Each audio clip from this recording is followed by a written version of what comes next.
Pour que le robot puisse naviguer, il faut qu'il sache où il se trouve. Et pour qu'il sache où il se trouve, il lui faut une carte.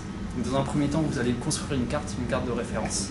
Et ensuite, avec le lidar bien sûr. Et une fois que la carte de référence est construite, le robot va se localiser dans cette carte en comparant le nuage de points actuel au nuage de points global. Et dire, ah ok, effectivement, ici j'arrive à bien matcher ce point-là, donc ça veut dire que je me trouve à tel endroit. Du coup, le lidar, lui, récupère juste les données et les cartographies, on va dire. Ensuite, c'est à l'unité de bord de replacer le véhicule dans l'environnement. C'est ça. C'est vraiment la partie SLAM, donc Location and Mapping. Vous mappez dans un premier temps et ensuite vous localisez dedans. Donc ça veut dire que dans un environnement qui est inconnu, typiquement un hangar comme vous voyez derrière, le robot va venir construire sa carte de référence au fur et à mesure avec le nuage de points. Et une fois qu'il aura construit cette carte, il pourra venir se localiser et naviguer à l'intérieur de cette carte, donc de manière totalement autonome. Donc ça veut dire que sur l'interface, on va retrouver la carte du bâtiment et on pourra assigner un waypoint, donc un point de passage au robot. Donc ensuite, les applications sont très nombreuses. Par exemple, faire du monitoring d'un site de manière totalement autonome.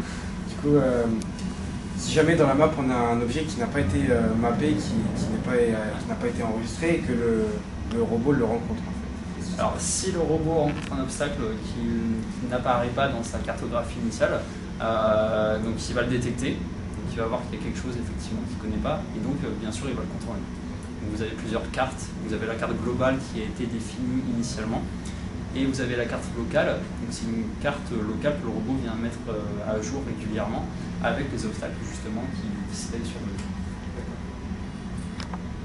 ici, donc là vous avez vraiment le flux brut, alors je sais pas pourquoi est-ce qu'il a frisé.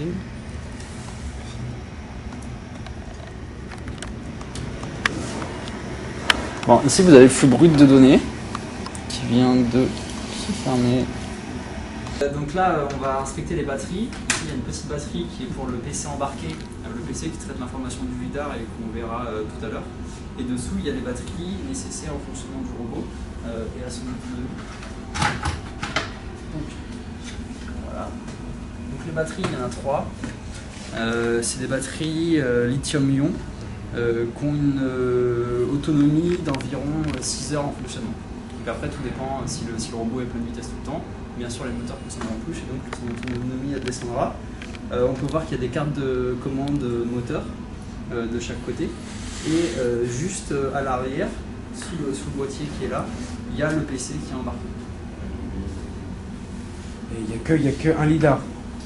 Alors dessus, en fin de compte, il y a 2 lidars. Donc il y a le lidar que vous voyez ici, le VLP16, de marque Velodine et qui est très utilisé sur les véhicules autonomes, qui était une des premières marques en fait à développer du lidar 3D, voire même la première. Et ensuite il y en a un second. Donc le second il est là, donc c'est celui-là. Ça c'est un lidar SICK sur le PC qui est embarqué dessus, l'ordinateur de bord. Vous voyez c'est ça, tout simplement j'ai envie de dire. Donc là ici on peut se voir.